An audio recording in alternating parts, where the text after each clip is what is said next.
عليكم ورحمة الله وبركاته. إن الحمد لله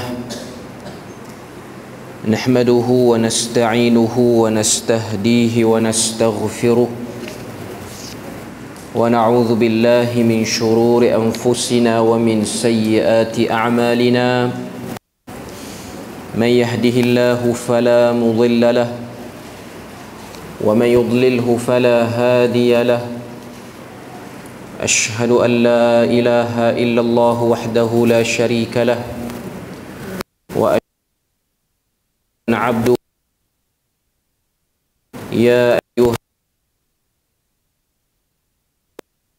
سديدا يصلح لكم أعمالكم ويغفر لكم ذنوبكم ومن يطع الله ورسوله فقد فاز فوزا عظيما. الحمد لله بنعمته تتم الصالحات.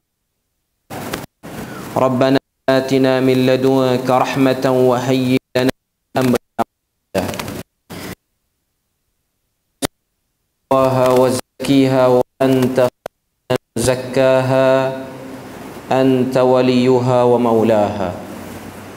Alhamdulillah, syukur pada Allah Azza wa Jal kerana dengan rahmat dan juga limpah kurnia yang Allah Ta'ala berikan, dapat kita sekali lagi bersama pada malam ni menyambung perbahasan daripada syarahan terpilih daripada kitab Talbis Iblis karangan Al-Imam Ibnu Jauzi rahimahullahu ta'ala. Dan sambungan kita pada malam ni ialah pada bab yang ke-51, hukum aurat sesama wanita. Tapi saya rasa kita tak baca lagi bab 50 kot. Bab sebelum tu iaitu ziarah kubur pada malam nisfu Syaban. Belum lagi kan? Okay, tak apa.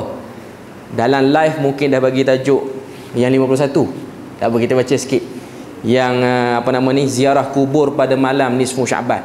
Okay. Jadi kita undur satu bab ke belakang, iaitu ziarah kubur pada malam nisfu Syaban. Itu muka surat 301. Okay. Jadi kita tengok apa yang disebut daripada kitab Talbis Iblis. Wa min 'adatihim ziyaratul maqabiri fi lailatin nisfi min Sya'ban wa iqadud dari 'indaha wa akhdhu turabil qabril mu'zam. Qala Ibn Aqil lamma sa'ubatit takalif 'ala al-juhal والضعام عدلوا عن أوضاع الشرع إلى تعظيم أوضاع وضعوها لأنفسهم فسهلت عليهم إذا لم يدخلوا بها تحت أمر غيرهم. قال وهم كفار عندي بهذه الأوضاع مثل تعظيم القبور وإكرامها بما نهى الشرع عنه من إيقاد النيران وتقبيلها وتحليقها وخطاب الموتى بالحوائج وكتب الرقاع فيها يا مولاي افعل بي كذا وكذا وأخذ التراب تبركا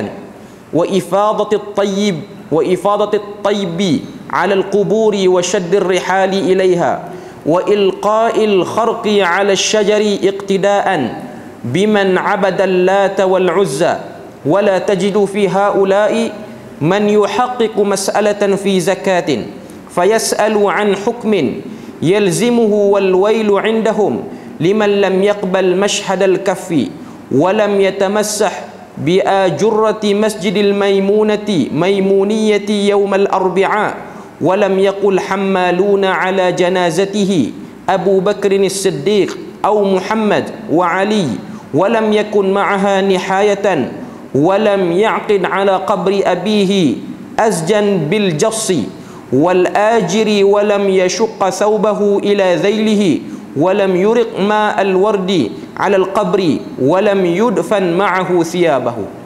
Itu petikan daripada kitab Talbis Iblis. Okay. Terjemahan dia, kita tengok muka surat 302. Kata Al-Imam Ibnu Jauzi rahimahullahu ta'ala, wa min 'adatihim ziyaratul maqabiri fi lailatin nisfi min Sya'ban. Di antara kebiasaan mereka adalah menziarahi kubur pada malam nisfu Sya'ban. Ni masih lagi di bawah tajuk ataupun bab talbis iblis kepada orang-orang awam. Maknanya orang-orang kebanyakan. Iaitu kebiasaan yang berlaku yang dilihat oleh Ibnu Jauzi rahimahullahu ta'ala di tempat dia, iaitu menjadikan malam nisfu Sya'ban itu ialah malam menziarahi kubur. Apa yang dia buat? Wa iqadud dar indaha wa akhdhu turabil qabril mu'zam, iaitu mereka menyalakan pelita bagi cerah kawasan kubur tu dan mengambil tanah daripada satu-satu kubur yang dipuja-puja. Maknanya tanah kubur itu diambil, dikumpulkan dengan sebab mempercayai ada kelebihan tertentu yang datang daripada si mati yang telah ditanam di kubur itu. Lalu tanah kubur itu diambil sebagai cara untuk mendapat keberkatan. Ibnu Aqil berkata, disebabkan amalan yang diperintahkan oleh Islam ini dirasakan sukar untuk dilaksanakan oleh orang-orang jahil dan orang awam, mereka menyimpang daripada hukum syarak ke arah penyembahan kubur dan binaan yang mereka buat sendiri. Kata Ibnu Aqil, Ibnu Aqil ni seorang tokoh yang lagi awal daripada Ibnu Jauzi, maknanya kurun yang keempat ataupun kurun yang ketiga.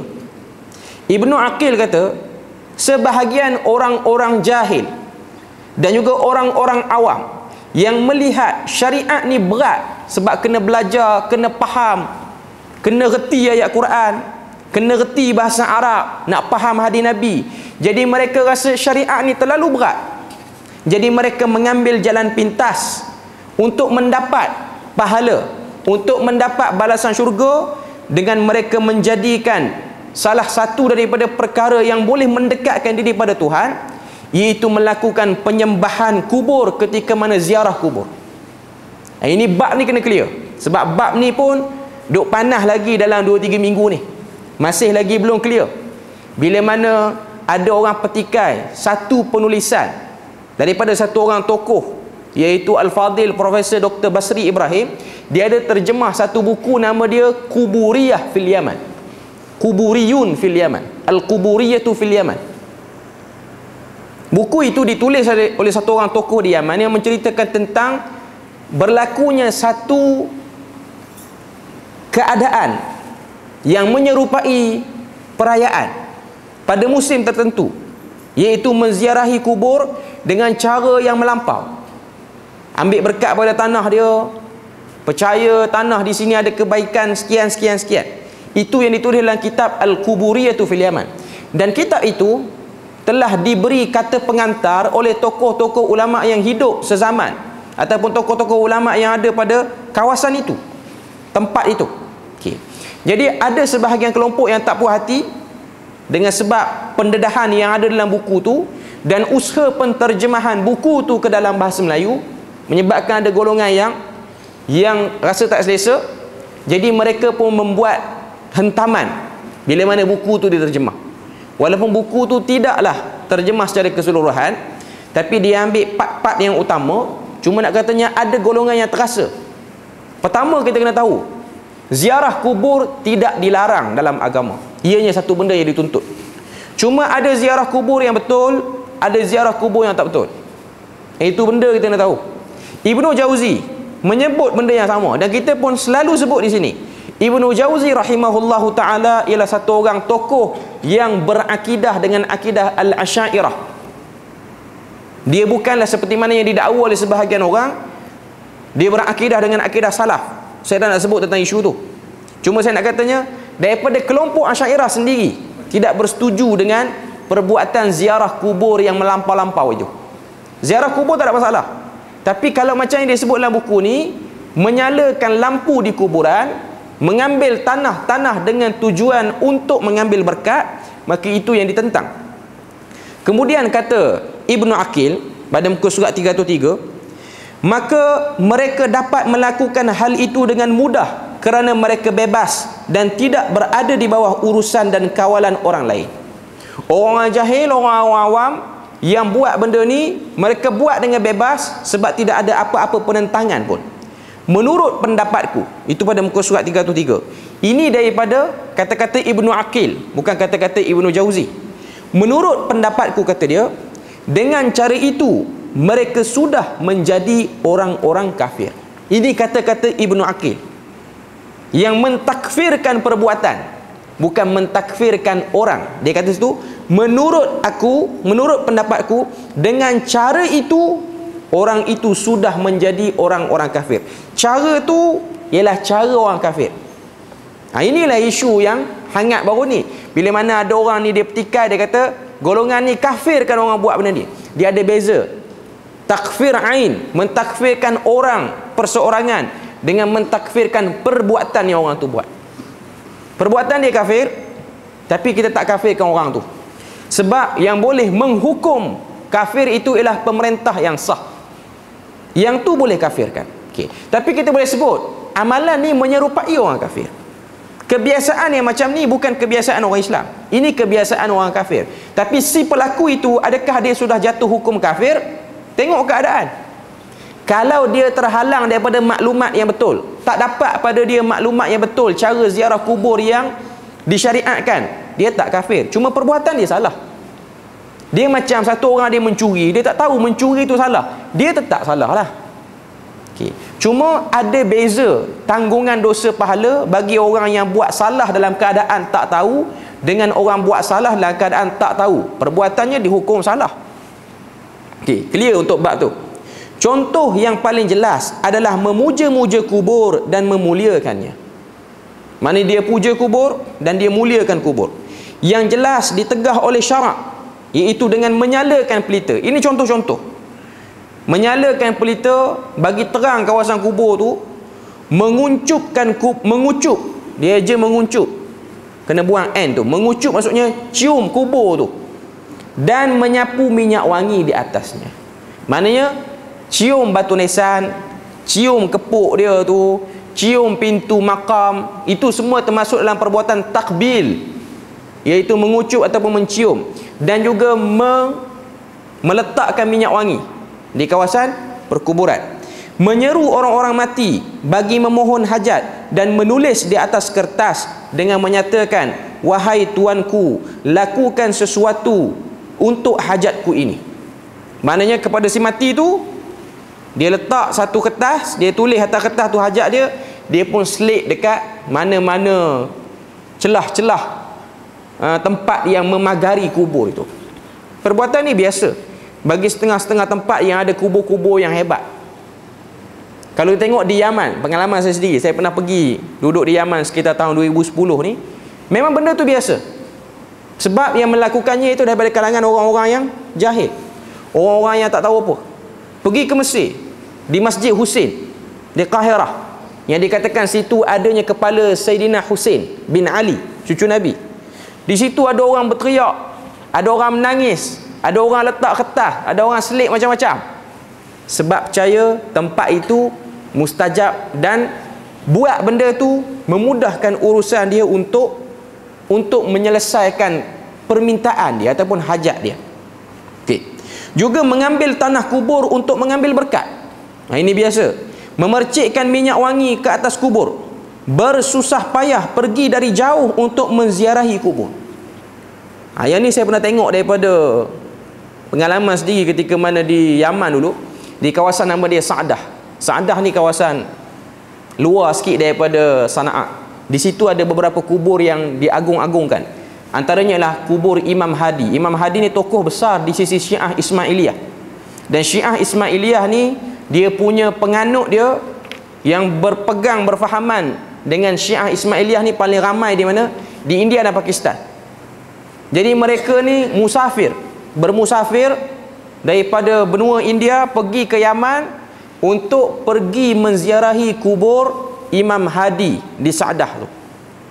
Dan mereka akan berebut-rebut untuk salat, sebab kubur tu duduk dalam masjid. Berebut-rebut untuk salat dekat dengan kubur ataupun terus menghadap kubur tu.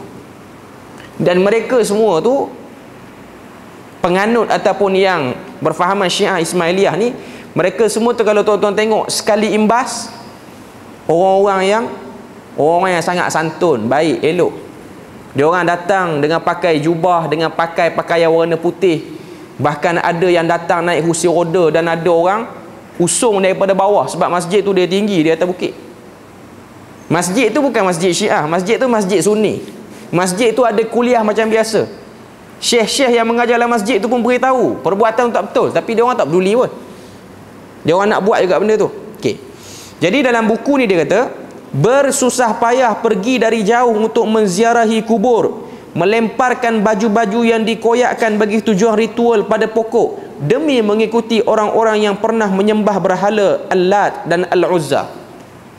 Agak kasar, laras bahasa yang digunakan oleh Ibnu Jauzi ni. Nak tunjuk dia tak setuju dengan perbuatan tu. Kamu tidak mendapati mereka itu membahaskan hal-hal yang lebih utama, seperti persoalan zakat dan kewajipannya. Maknanya orang-orang yang duk buat ni, mereka tak tahu apa pun tentang hukum akam. Zakat tak tahu, apa semua bab-bab lain tak tahu. Yang mereka tahu ada kubur, mereka akan pergi berdoa di kubur tu. Okey. Mereka itu beranggapan bahawa satu kecelakaan akan menimpa bagi mereka yang tidak menerima nasib melalui tanda yang berada pada tapak tangan dan yang tidak menyapu tiang atau binaan Masjid Al-Ma'muniyah pada hari Rabu untuk mengambil berkat. Nah, ini yang berlaku di Syam. Ada satu masjid nama dia Al-Ma'muniyah. Ada orang dia cuba nak ambil berkat di tiang-tiang, di tiang-tiang masjid. Okay. Ini tempat kita tak tengok lah. Alhamdulillah Malaysia ni tak berlaku sampai tahap tu. Tapi usaha untuk membuka jalan ke arah tu ada. Nak bagi rancak macam tu. Okay. Tapi kebiasaan benda ni berlaku di tempat lain. Terutamanya di benua India mana-mana, di Indonesia pun benda yang sama berlaku. Saya tengok dengan mata kepala saya sendiri, bahkan ada gambar, saya ambil gambar. Kalau ada orang nak hentam kita malam ni, kita boleh bagilah. Okay. Ada gambar saya pergi di Kashmir. Dia ada satu masjid. Masjid tu ada satu kubur-kubur tokoh agama yang datang daripada Parsi menyampaikan Islam di Kashmir. Bahkan dia digelar sebagai Nabi Kashmir, gelaran dia. Dahsyat. Waktu saya sampai tu, waktu salat dah habis, selesai waktu zuhur. Okey. Kiblat ke arah ni, ke arah depan ni, kubur dia ke belakang. Kubur dia belakang, bukan kubur dia depan, kubur dia belakang. Okey. Waktu kita duduk tengok seni bina, sebab itu antara masjid yang tertua juga di Kashmir, tiba-tiba datang satu orang pakai kurta, pakai pakaian macam orang India lah. Okey, datang, dia pun berdoa, dia cium semua tiang yang ada dalam masjid tu. Tiang seri. Lepas tu dia pasang garu tu, macam dia macam colok Cina tapi dia warna hitam. Setanggi apa semua tu lah, dia pasang, dia lekatkan asap tu dekat tiang-tiang tu. Lepas tu dia ambil air kata apa, air wangi, air mawar apa semua, dia tampal-tampal dekat tiang. Lepas tu dia pergi dekat satu kawasan kubur, dekat dengan kubur, dan tepi tu ada kawasan suluk tempat syekh tu ataupun tempat tokoh tu selalu menyendiri. Dia duduk situ, dia berdoa, dia menangis dalam bahasa Urdu dia ataupun bahasa Kashmir dia. Lepas tu dia sujud. Gambar dia sujud tu saya ambil. Saya duduk tepi, dia sujud membelakangi kiblat. Sujud solat. Bukan sujud biasa. Saya letak dekat Instagram. Ada orang tak puas hati, dia kata tu sujud solat, tak tahu cerita, diam. Okey, tu yang saya nak beritahu. Okey. Dia tak pernah sampai, bukan kita nak kata kita yang paling awal sampai. Cuma saya tengok dengan mata kepala, bukan saya reka. Kiblatnya ke depan, dia sujud ke sana. Sujud salat, bukan tunduk hormat, bukan akak tangan sembah macam sembah raja, bukan. Sujud betul. Memang betul-betul dia sujud. Okey. Jadi itu yang dia buat di kubur itu. Dan dia macam nak beritahu something lah di kubur tu. Lepas selesai apa semua tu, dia cedok ada satu bekas, ada air tu, air daripada perigi luar masjid. Dia minum, dia keluar. Dia tak salat pun, dia datang untuk buat benda tu saja. Dia tak buat apa-apa pun. Okey. Menurut pandangan mereka juga, kecelakaan akan ditimpa kepada orang yang mengusung jenazah tetapi tidak menyeru nama Abu Bakar. Ini kebiasaan orang jahiliah, orang jahil pada zaman Ibnu Jauzi.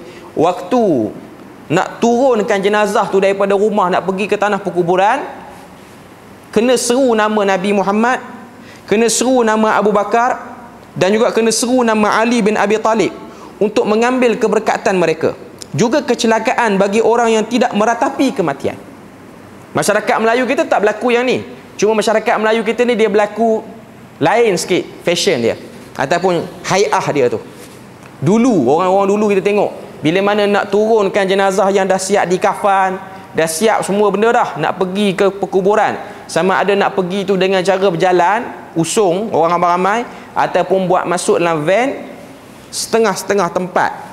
Dia turun tu sebelum masuk dalam van ataupun sebelum dia usung ke kawasan perkuburan tu, kalau kubur tu dekat dengan rumah dia, turun setapak Al-Fatihah kan, baca sampai habis, lepas tu setapak lagi Al-Fatihah 3 kali lah, biasanya 3 kali. Okay. Saya tak nak bincang pasal isu sedekah Fatihah ataupun Al-Quran kepada si mati. Cuma perbuatan tu by exactly tidak ada petunjuk pada Nabi. Bahkan ada setengah orang dia panggil pula semua ahli keluarga tu suruh lalu bawah keranda tu. Kan? Sebab apa? Sebab tak nak terlekat ataupun memori-memori tu menyebabkan jadi sedih, sakit apa semua. Itu semua tokok tambah lah. Itu semua tokok tambah. Itu semua tokok tambah dan tidak ada dalam agama. Yang pasti Nabi kata bila mana berlaku kematian, asri'u, percepatkan urusan dia. Kalau dia mayat yang baik, jangan lengahkan dia, sebab dikubur nanti dia akan dapat kebaikan. Kalau dia mayat yang tak elok, buat apa simpan lama-lama? Tanam cepat-cepat. Itu hikmah suruh cepat. Okay. Jadi itu kebiasaan yang berlaku. Kecelakaan juga akan menimpa bagi mereka yang tidak mengoyakkan baju sehingga rabak, yang tidak menyiram air bunga, itu muka surat 304, ke atas kubur, dan yang tidak mengebumikan mayat seseorang itu beserta bajunya. Kan kita tengok sebahagian amalan-amalan orang kita dulu ni, baju saya tak pernah tengok. Zaman-zaman kita kecil dulu, biasanya bila mana berlaku kematian, kita akan kafan dengan kain putih lah kan. Okay. Cuma yang saya pernah tengok dengan mata kepala waktu saya sekolah rendah dulu, ada sebahagian orang kita ni dia letak lebay, kepiah ni sekali dengan serban. Setengah-setengah orang yang mati ni dia pakaikan serban. Pakaikan serban, lepas tu baru dia ikat habis. Okey. Pertama benda tu tak ada larangan pun secara umumnya. Okey. Tapi tidak ada keperluan pun untuk kita berikan dia tu pakaian. Okey. Ada orang dia kata apa, dia mesti. Tambah-tambah kalau si mati tu pernah pergi haji, dia pakaikan serban elok lah. Mana dia dah lilit siap-siap di kepiah tu, lembai tu, lepas tu dia pakaikan kepada si mati tu. Okey. Benda tu tak perlu buat pun. Tidak perlu pun seperti itu. Okey. Jadi nak sebut pada kita bahawasanya ini tokok tambah. Dan dia percaya kalau tak buat tu berlaku benda-benda yang menyusahkan kepada keluarga si mati, iaitu benda-benda yang datang lepas pada tu, sama ada sakit ke ataupun apa-apa saja, ataupun menyusahkan kepada si mati tu sendiri, sama ada family dia ataupun si mati. Benda-benda yang tidak dijelaskan dalam agama, maka ia tidak ada.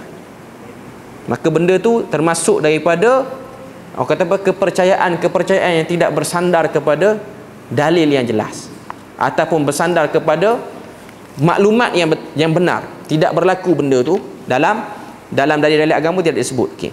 Dalam syarah dan tahqiq kita tengok, Iblis sentiasa membisikkan kepada manusia supaya membuat perkara khurafat. Dia dah sebut itu khurafat. Di antara perkara khurafat yang dicipta oleh Iblis bagi menyesatkan anak Adam ialah menggalakkan manusia menziarahi kubur pada waktu tertentu seperti malam nisfu Sya'ban. Sedangkan waktu menziarahi kubur bukanlah pada malam nisfu Sya'ban. Ia dibenarkan pada bila-bila masa. Walaupun di sana ada hadis yang dikatakan Nabi ni pernah ziarah kubur pada malam nisfu Sya'ban. Dalam kitab Jami' Tirmizi ataupun Sunan Tirmizi, bahkan dalam syarah dalam bahasa Melayu iaitu Baharul Mazi oleh Idris Marbawi, dia ada syarahkan hadis tu. Dia cerita tentang Nabi ni pergi ziarah kubur pada pertengahan malam pada nisfu Sya'ban. Tapi hadis tu ada perbahasan di sisi para ulama tentang status dia. Okay. Cuma nak katanya ziarah kubur ni by specific time tidak ada. Waktu yang spesifik tidak ada.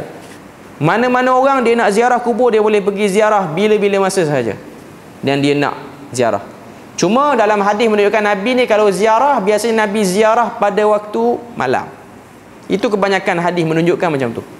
Nabi tak ziarah waktu siang banyak sangat, walaupun ada riwayat menunjukkan Nabi ziarah, tapi lebih banyak malam. Sebab malam ni dia gelap, lebih memberikan realiti duduk dalam kubur tu memang seorang diri dan gelap.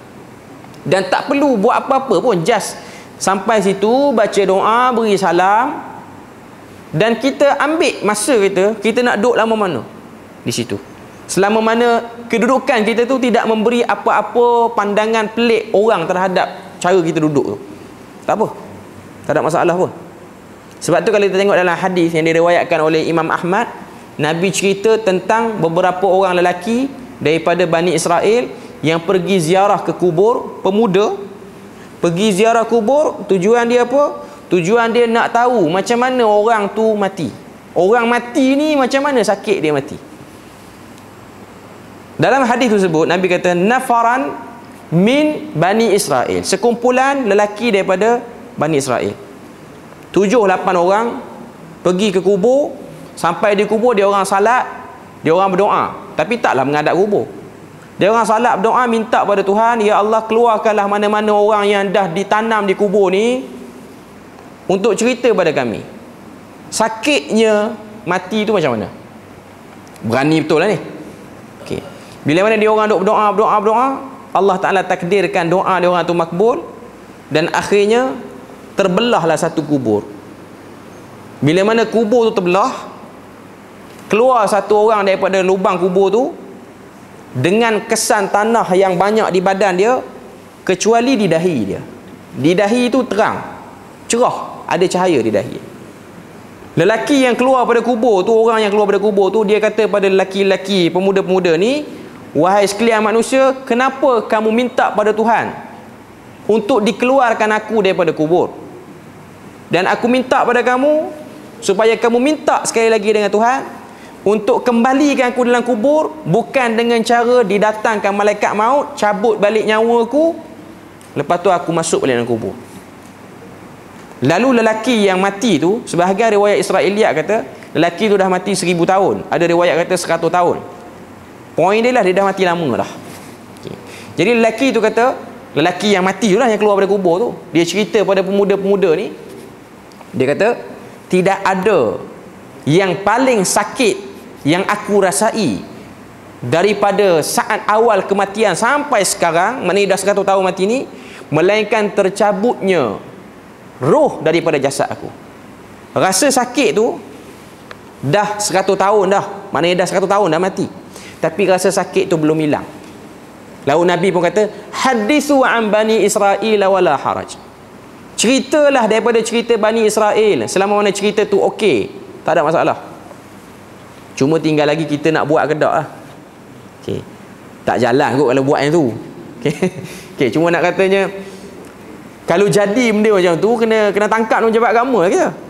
Okay. Nak tunggu satu pasal, nak bentang tikar pula, nak buat salat pula situ. Cuma nak katanya ziarah kubur tu boleh. Saya nak kata sini lah, ziarah kubur dibenarkan, ziarah kubur tu dibolehkan, mana-mana waktu pun boleh. Cuma yang afdal ialah pada waktu malam, sebab waktu itu ialah waktu yang sunyi. Sebab kalau kita pergi kubur pada waktu-waktu yang orang ramai, dia tak sampai tujuan ziarah tu. Tujuan ziarah kubur ni adalah untuk mengingati kita akan mati, bukan mengingati orang mati yang telah mati. Bukan yang tu. Kita bukan pergi kubur nak ingat dia semua. Sebab tu dia tidak menjadi syarat pun kita pergi ke kubur ni mesti family kita mati. Kalau tuan-tuan pergi buat umrah, pergi buat haji di Madinah, sebelah Masjid Nabawi tu ialah perkuburan Baqi'. Perkuburan Baqi' ni akan dibuka untuk ziarah pada waktu lepas subuh dengan lepas asar. Perempuan tak boleh lah, sebab dia orang berpegang dengan pandangan mazhab Hambali yang melarang perempuan untuk berada di kawasan perkuburan secara total. Tak boleh. Tak boleh terlibat langsung. Ziarah pun tak boleh, pengkebumian pun tak boleh. Okey, cuma nak katanya ziarah tu boleh. Ada orang dia kata, ada orang ni ziarah pun tak bagi, ziarah kubur pun tak boleh. Tak. Siapa kata ziarah kubur tak boleh? Yang tak bolehnya kamu buat benda lain waktu ziarah itu. Contoh kita ziarah kubur, kita pun bawa lah satu jug air, dalam tu ada bunga-bunga yang wangi, kita pun siram. Saya tak kata perbuatan tu salah secara total, tapi kita kena tahu sebab apa Nabi siram air di kawasan perkuburan selepas menguburkan ataupun mengkebumikan jenazah. Pertama kita kena tahu sebabnya ialah untuk memampatkan tanah yang kering dan keras di tanah Arab. Sebab tu kalau tuan-tuan tengok orang-orang Arab yang tanam mayat ni, yang tanam pengkebumian ni, dia orang bukan jiruh air tu macam kita jiruh daripada nisan ni ke nisan ni, nisan ni ke nisan ni. Yang tu kita yang buat kaifiat tu. Dia orang jiruh macam jiruh pokok lah. Jiruh bagi basah semua. Macam kita jiruh pokok apa semua, siram pokok apa semua tu. Okey. Just nak bagi nampak semua basah. Tanah-tanah tu kalau datang angin pun dia tak berterbangan. Okey, clear. Jadi kalau dah mati 10 tahun, nak jiruh apa lagi? Apa relevannya tengok kubur, tak terkopak pun, tak terbuka pun, tak nampak terkorak apa pun. Tiba-tiba nak pergi jiruh lagi. Okey. Secara umumnya benda tu tidak ada manfaat apa-apa pun. Okey. Melainkan ada sebahagian para ulama menyebutkan dalam I'anatul Talibin, ada sebut nak kena jiruh tu sebab apa? Sebab nak ambil keberkatan daripada pokok-pokok yang hidup tu, boleh beri keringanan kepada si mati. Maknanya pokok-pokok yang hidup tu, kan ada hadis tentang Nabi pernah pacak pohon tamak. Hadis yang baru ni lah yang saya bergaduh dengan satu orang tu, yang sampai jadi debat apa semua tu. Dia ingat kita tak terima yang tu. Kita terima yang tu. Yang tu kita terima. Cuma kita nak kata pandangan yang kata Nabi khususkan untuk diri dia. Pandangan yang kata perbuatan tu khusus untuk diri Nabi ada. Dan yang memulakan pandangan itu bukan daripada golongan-golongan yang dicok sebagai Wahabi tu. Itu poin dia. Okay. Benda tu dah lama sebut. Okay. Walaupun kita tahu pandangan majoriti mengatakan boleh kita kiaskan pada pokok-pokok yang lain. Itu kita tahulah. Benda tu kita tahu. Jadi sebab tu letak bunga apa-apa semua tu nak bagi meringankan orang kata apa, azab dengan sebab berzikirnya, bertasbihnya pokok-pokok tersebut. Okey. Jadi itu yang dibolehkan, yang dibenarkan. Dan kita tahu benda tu sebagai benda khilaf. Ziarah kubur dibenarkan. Sebagai penutup pada bab 50 ni, ziarah kubur dibenarkan. Cuma melakukan perkara-perkara yang menyeleweng di perkuburan itu tak dibenarkan. Ambil tanah kubur, lepas pada tu buat keberkatan apa semua, yang tu tak ada lah. Dan benda ni memang berlaku pun di setengah-setengah tempat. Bahkan saya tengok ada sebahagian jemaah yang pergi ziarah tempat tertentu, ambil tanah kubur tu, kepal elok-elok, bubuh dalam plastik, buat balik sampai ke Malaysia pun. Buat balik sampai ke Malaysia pun. Sebab orang kata penakkan keberkatan. Dan kepercayaan seperti ini memang ada. Tuan-tuan pergi ke Penang. Penang tengah kawasan Lebuh Culia tu. Orang yang selalu pergi Penang dia tahu, di Penang ni ada kedai makan nama Kapitan. Kapitan yang Lebuh Culia tu. Kapitan tu banyak branch dia. Yang tengah Kapitan tu lah, Kapitan yang kawasan tu Lebuh Culia. Di depan restoran Kapitan tu ada satu dargah nama dia. Ada satu bangunan macam kubur, tokoh daripada India mana, dia mati di sana. Cuma tanah kubur dia dibawa sampai ke situ. Orang pergi situ sebab orang nak ambil berkat, dah berdoa, dah ada orang jaga di situ. Tuan-tuan tengok orang makan, sambil-sambil makan Kapitan, jangan masuk pula. Masuk tak apa, jangan pergi berdoa macam orang lah. Masuk tengok, dalam tu tak ada kubur pun, cuma dia ada satu bekas tu ada pasir. Pasir tu tanah kubur satu orang tokoh agama hebat, alim daripada India. Maknanya dia orang yang datang imigran daripada sana, letak tanah kubur situ. Sebab memang kepercayaan seperti ni memang ada pun. Kepercayaan seperti ni memang ada. Dan tak dinafikan tokoh-tokoh yang terlibat dalam bab ni ialah orang alim. Sebab tu kalau tuan tengok golongan Brelvi ni satu tokoh yang memang, satu kelompok yang memang orang kata peminat dengan benda-benda yang jenis-jenis kubur ni. Pendiri, pengasas kepada Brelvi ni satu orang tokoh alim nama dia Maulana Abdul Razak, yang berasal daripada kampung Breli. Sebab tu kelompok ni dinamakan dengan nama Brelvi di India. Dia alim, belajar hadis, faham Quran, tapi dia minat dengan benda-benda khurafat ni. Dia suka cerita tentang jumpa Nabi, suka cerita orang keluar pada kubur ni, wali ni keluar pada kubur ni. Yang dia baik, dia alim, tu kita tahulah. Okay. Cuma nak katanya benda-benda ni akan memberi kekeliruan kepada masyarakat. Okey. Selesai untuk cerita ziarah kubur pada malam nisfu Syaban. Ziarah kubur boleh ziarah bila-bila, tidak terikat dengan mana-mana waktu. Okey. Kita masuk bab yang ke-51. Muka surat 306. Hukum aurat sesama wanita. Dia bab ni dia berkait dengan bab yang ke-49, iaitu bab mendedahkan aurat di tempat awam. Sebelum ni Ibnu Jauzi dia ada sebut tentang orang yang mendedahkan aurat, masuk tandas awam tanpa kain basahan yang menutup aurat, tempat mandi awam di Syam. Okay, sekarang ni nak cerita tentang orang perempuan pula. Hukum aurat sesama wanita. Berkata Imam Ibnu Jauzi, wala yahillu lil mar'ati an tanzura minal mar'ati ma baina surratiha wa rukbatiha walau kana ibnatuha wa ummuha illa an takuna al bintu saghiratan fa idza balagat sab'a sinina istatarat wastatara minha. Tidak halal bagi seorang wanita memandang aurat wanita yang lain daripada bahagian pusat hingga ke lututnya. Ini aurat wanita dengan wanita muslim. Wanita dengan wanita muslim, dia punya had minimum aurat dia daripada pusat sampai ke lutut. Dia macam aurat lelaki sama lelaki, yang dipegang dalam mazhab Syafi'i lah. Dan kita pun tahu dalam cerita aurat ni dia ada banyak pandangan. Okay. Ini yang disebut oleh Ibnu Jauzi.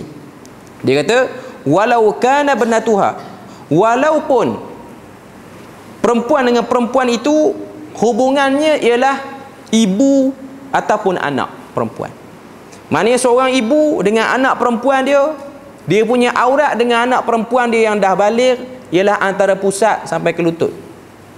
Antara pusat sampai ke lutut.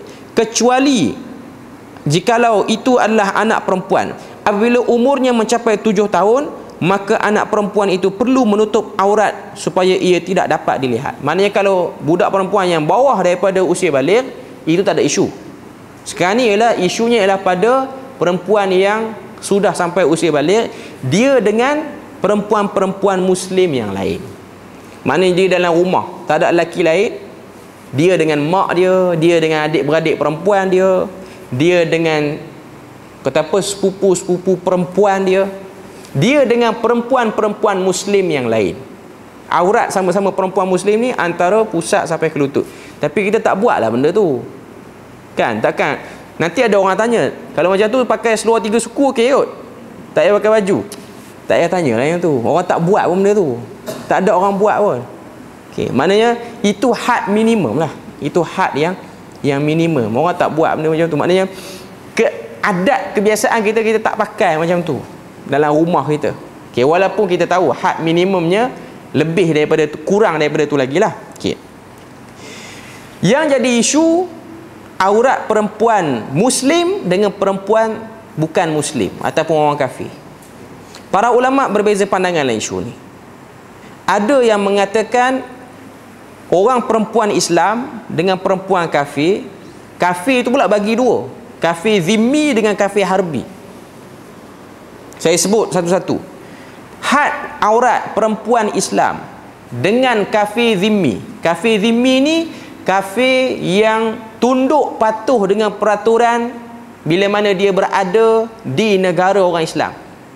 Kafir-kafir yang ada tempat kita ni lah, di negara kita ni, orang Cina, India yang non-Muslim, kita perempuan dengan perempuan Cina yang bukan Islam, takat mana aurat dia? Okay. Ada pandangan mengatakan sama macam perempuan Muslim juga, antara pusat dengan lutut. Tapi pandangan tu tak kuat. Pandangan yang kuat mengatakan kita boleh buka aurat unjuran saja pada dia. Aurat unjuran ni maksud dia apa? Kepala, rambut ni okey, boleh buka. Okey. Siku, lengan apa semua ni okey. Kaki semua okey. Okey. Lebih pada tu tak. Aurat-aurat yang ditutup pada kebiasaan yang lain. Maknanya kalau kita duduk rumah, kita pakai baju t-shirt apa semua tu yang lengan pendek. Lepas tu pakai kain apa nama ni? Kain batik ke apa? Tak pakai tudung apa, itu dengan kafir zimmi okey, boleh. Sebahagian pandangan kata macam tu. Cuma majoriti para ulama mengatakan tak kira dia zimmi ke, tak kira dia harbi ke, aurat perempuan muslim dengan perempuan bukan muslim sama macam hak aurat perempuan dengan lelaki. Dia tak boleh buka kecuali muka dan juga dia punya tapak tangan. Sebab tu ada orang petikai tentang isu orang-orang perempuan muslim yang pergi dandan rambut di kedai-kedai pendandan rambut yang bukan muslim, tapi dia perempuan. Kalau yang lelaki memang confirm tak kena lah cerita tu. Okay. Dia boleh ataupun tidak. Okay. Dalam laman web Mufti Wilayah dia sebut tentang bila mana ada keperluan. Contoh, kita pergi berubat, doktor tu doktor perempuan non-muslim, kita terpaksa buka. Okay. Dalam bab perubatan ni tak ada isu lah. Okay. Hatta kepada lawan jantina pun takat yang dia perlulah. Okay. Cuma bila mana dah terdesak. Okay. Contoh tempat yang kita duduk tu memang tak ada pendandan muslim, kita pergilah. Kita boleh pegang pandangan yang kata boleh untuk unjuran. Tapi saya rasa zaman sekarang ni dah banyak kot pendandan yang Muslim pun. Maknanya tukang gunting rambut tu dia Islam. Kita perempuan nak pergi potong rambut ke, nak pergi kerinting rambut ke dekat tempat orang yang gunting rambut tu perempuan Muslim, kita pergi situ lah. Pilihan dah banyak.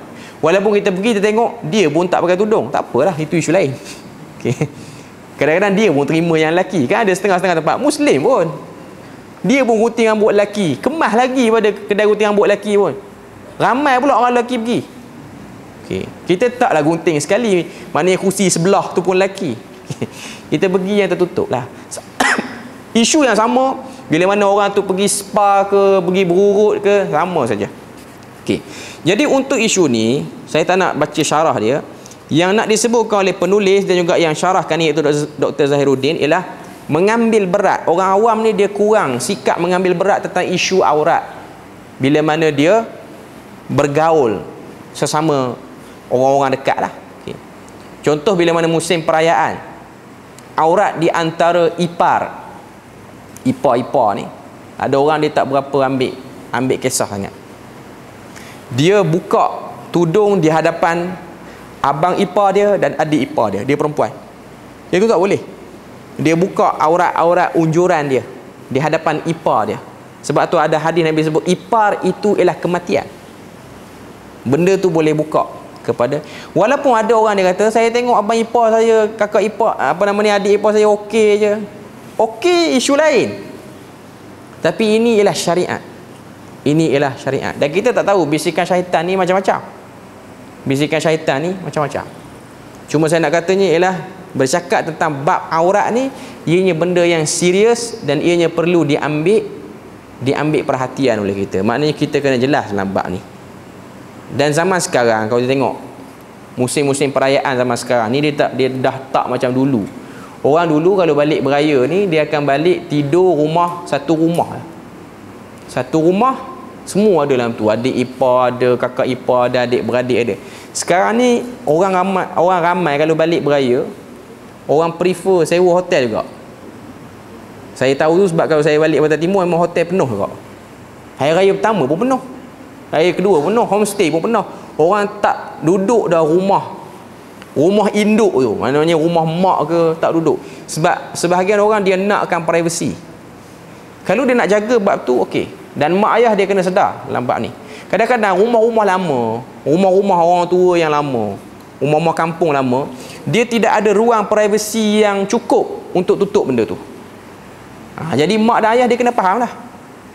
Kenapa menantu tak nak tidur? Jangan kita rasa dia orang ni dah balik jarang-jarang, balik pula tidur homestay.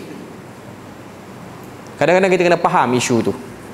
Sebab bukan mudah, dia nak kena pakai stocking selalu, dia nak kena pakai hand guard selalu. Tambah pula rumah lama ni kan, rumah-rumah yang tak ada ceiling ni, panas. Pukul 3 pakai macam Ustazah Kejayaan lagi. Maknanya panas benda tu. Jadi kita kena faham lah, kita sendiri tu kena faham lah. Kita mak ayah kena faham kenapa menantu kadang-kadang dia pilih. Jangan pakai kaedah zaman dulu. Kaedah zaman dulu lain.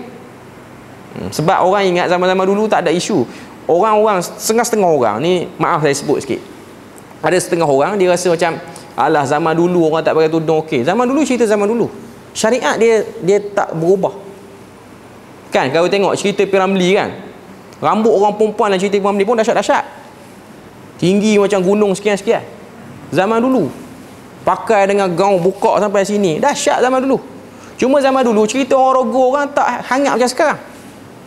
Lalu kita berkata orang dulu buka macam ni pun tak kena rogo. Tu cerita dulu. Tapi apa yang dia buat tetap salah. Cerita dulu. Zaman sekarang ni bukan perempuan je kena rogo, lelaki pun kena rogo. Tuan-tuan tengok berita, 3 orang perempuan rogo seorang lelaki. Dahsyat tu. Lelaki pun tak selamat, perempuan pun tak selamat. Semua keadaan kena jaga. Okey. Nak katanya bab aurat jangan ambil mudah. Okey. Dan kita kena sedar bila mana bab perayaan ni, jangan membungkus aurat tapi tutup aurat. Ada orang dia bungkus aurat, tutup tapi bentuk nampak. Okey. Bentuk tu menjadi juga. Okey. Yang tu tak boleh. Sebab kita tak tahu bisikan syaitan dia dahsyat. Dalam bab-bab aurat ni kita kena beri penekanan lah, kena sedar zaman sekarang. Benda-benda tu kita kena sedar. Okey.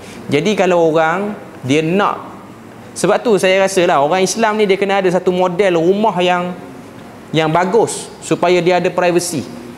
Dalam masyarakat Arab benda ni dia jaga.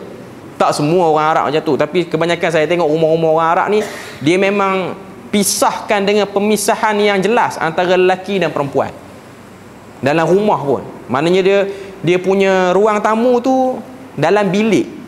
Rumah-rumah orang Arab ni ruang tamu dia orang ialah bilik. Macam kita ruang tamu lah. Ruang tamu tu kita boleh tengok tangga dapur, kita boleh tengok pintu bilik-bilik lain. Itu konsep rumah orang Melayu kita. Tapi rumah orang Arab, dining hall, ruang tamu ni dia jemput kita masuk dalam bilik, kita duduk dalam tu lah. Kalau orang yang kaya sikit, dia pisahkan, dia macam bangunan lain pula. Sebab apa? Sebab dia orang sangat sensitif dengan adanya perempuan-perempuan, dan dia orang ambil berat tentang isu tu.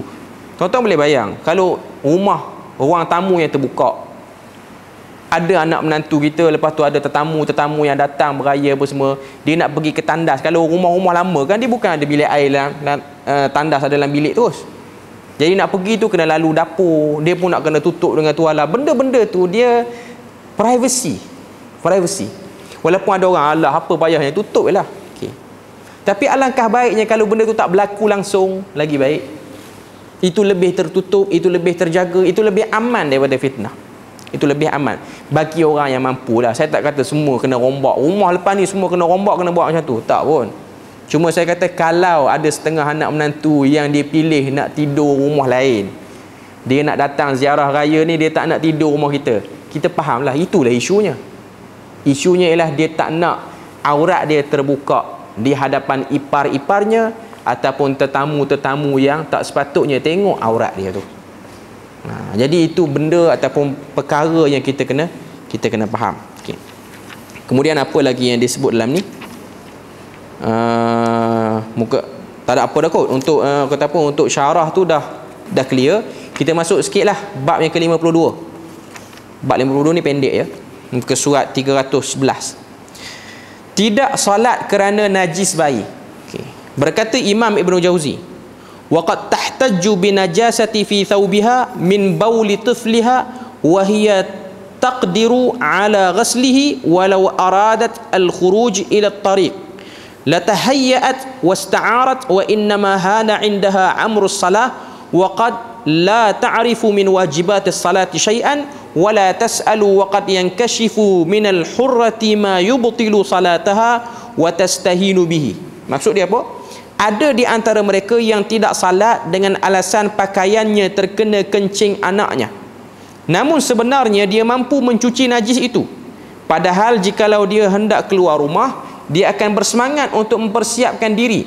Akan tetapi baginya salat adalah hal yang tidak penting. Mungkin dia tidak tahu apa-apa pun tentang kewajipan salat dan tidak mahu bertanya. Mungkin juga terdapat sesuatu perkara yang membatalkan salat wanita itu, namun dia menganggap ia adalah hal yang remeh. Ni cerita ni cerita zaman Ibnu Jauzi. Ibnu Jauzi ni kurun 5 hijrah, kurun 6 hijrah. Maknanya 600 hijrah, 500 hijrah. Cerita ada setengah-setengah orang bila mana dia rasa payah nak solat, dia tak solat. Lepas tu dia cari alasan-alasan picisan untuk dia tak solat. Alasan yang disebutlah ni ialah hanya kerana pakaian terkena najis bayi. Sama ada air kencing ataupun betul najis lah. Okay.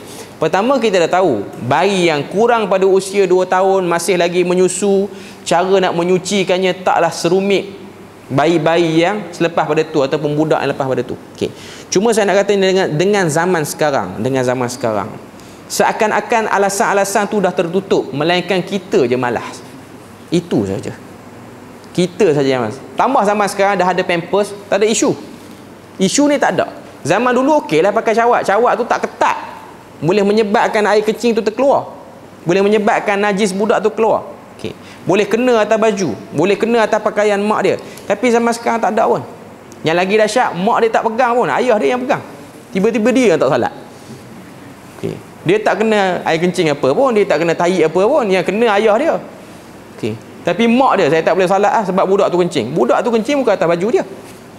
Okey. Jadi ada sebahagian orang yang macam tu. Ini zaman Ibnu Jauzi. Contoh lain zaman kita ni, pergi berjalan mana-mana, akhirnya tengok waktu dah sempit, bermudah-mudah untuk qada salat bila mana balik rumah. Pergi jalan mana-mana dah letih, tengok waktu dah sempit apa semua, last sekali tak apa, salat ni kita qada kat rumah nanti lah. Ada orang dia buat perangai macam tu. Dia ada dua isu. Satu, orang yang bermusafir dia boleh jamak dan qasar. Yang kedua, kalau perempuan dia nak bermusafir dan dia tak mendapatkan tempat salat yang aman. Contoh dia pergi mall, setengah-setengah mall dia tak sediakan benda tu. Pergi berjalan mana-mana, R&R mana-mana yang tidak selamat, ataupun dia seorang diri, dia naik bas apa semua, dia boleh salat di rumah lah dengan dia jamak takhir dan dia tak qasar. Contoh dia perjalanan bas apa semua tu, antara Zuhur, contoh dia naik bas pada awal pagi, dia akan sampai destinasi tu asar, maknanya dalam perjalanan tu Zuhur terlepas. Dia jamak sampai sana nanti, dia jamak tanpa dia qasar. Tapi kena confirm lah memang sampai tu ialah waktu asar. Sampai sana nanti dia jamak 4-4. Takutlah kalau dia solat dekat R&R, bas ni rehat sekejap je. Dia solat lama, bas terlepas lah, ataupun dia sulit nak buka stoken apa semua, tandah ramai orang. Itu keuzuran-keuzuran yang dimaafkan bagi orang perempuan. Orang lelaki dia tak ada isu pun, saya rasa. Tak ada isu sangat lambat ni, sebab orang lelaki dia mudah untuk akses. Cuma kadang-kadang payah jugalah, setengah-setengah tempat yang payah tu payah. Cuma masyarakat kita ni, dia nak salat tu dia rasa macam leceh sikit, sebab dia berat-berat kan. Sebab tu kita akan tengok ada sebahagian orang, dia nak salat dia nampak payah nak salat tu. Nak cari telekungnya, nak cari kain plekatnya. Kita bagi lalu azan tu. Lepas ni kita sambung penutup sikit. Okey, kita habiskan kesimpulan dia. Itu kebiasaan sebahagian orang bila mana dia nak salat, dia rasa berat untuk dia salat dengan sebab alasan-alasan picisan.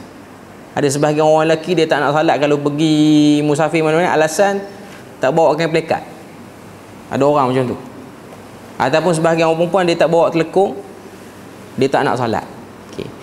Dia mazhab kain plekat dengan telekung ni adalah mazhab yang memberatkan bagi sebahagian orang. Tak salah pun ada kain plekat dengan telekung tu, tapi ada orang dia rumitkan. Sebab tu kita tengok ada sebahagian orang dia nak salat, baik lelaki, dia nak salat dia cari kain plekat. Tak ada kain plekat dia rasa macam dia tak salat. Walaupun benda tu dah makin kurang. Cari dekat masjid ada tak kain plekat. Sekarang ni tak banyak lah kot masjid simpan kain plekat tu.